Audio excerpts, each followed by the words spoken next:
Hello, I'm Lesley Logan. Let's talk about your Swan Preps. We got a Swan Prep 1, which is a great one to start with here on your ladder barrel. Welcome to OnlinePilatesClasses.com, the most supportive Pilates-loving community across the globe. Enjoy new weekly classes from our amazing teachers. Download the OnlinePilatesClasses.com app today.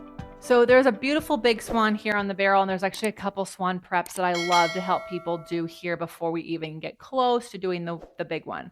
All right. This one I call Swan Prep Rum. It's Swan Prep 1. Say that 5 times fast. Swan Prep 1. I call it that. It's just a swan prep, okay? But there's a straight leg version and a bent leg version, and this is the straight leg version. And if you are looking at this from the barrel's flashcards, I hope you can see how the two can help you build up to a future big swan.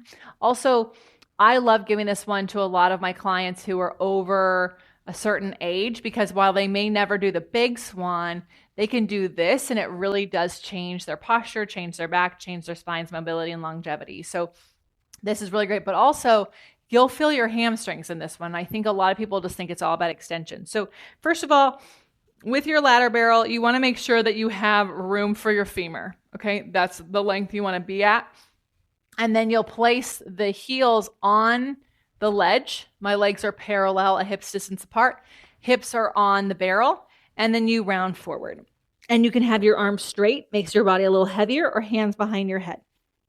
And then standing in your feet, you'll push your head into your hands into your head, and you'll lift up. And it's not about putting your head on the ladder behind you. Get here, and what's really common is the lower back will try to push forward. Pull your stomach in, even feel like you're turning your tailbone under, and lift your chest.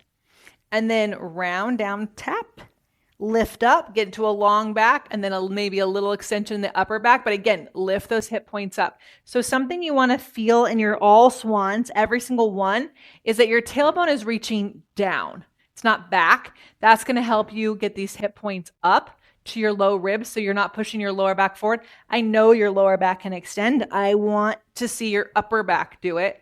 And what I love about the Swan Prep 1 is it really, really wakes the legs up. So you'll see when we get to the big swan, it's a leg exercise, and a lot of people hang out in their knees and their lower back. So by doing Swan Prep 1, you can really feel like a deadlift in the back of your legs, and it's going to help you with that big swan. When you know you're feeling your legs in the swan and you're not hanging out and shoving your lower back forward, then try Swan Prep 2, which I'll show you in a different video. If you have questions about this, let me know in the comments below. If you're an OPC member, you can ask questions in the members only community. I will also give you feedback on your form about which swan is the right one for you. So thank you so much for checking out our barrels flashcards. If you're here from those, really appreciate it. And if you haven't checked those out, check them out. We have 5 decks out at the time of recording this. We'll have 6 decks in the whole collection, and I'd love for you to collect them all. Thank you. Have an amazing day.